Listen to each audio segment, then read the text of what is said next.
जाने ये जिंदगी का कैसा दौर है, ना जाने ये जिंदगी का कैसा दौर है। इंसान खामोश है, ऑनलाइन कितना कहना है कहने दो, जिसको जो कहना है कहने दो, अपना क्या जाता है।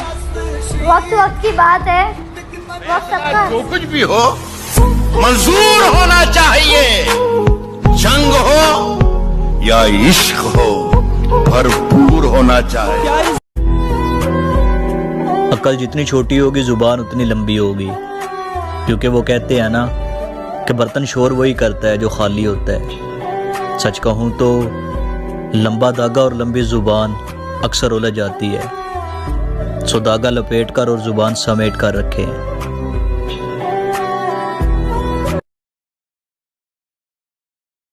पर झगड़ा करोगे वो दुल्हन बन के रुखसत हो गई है, वो दुल्हन बन के रुखसत हो गई है।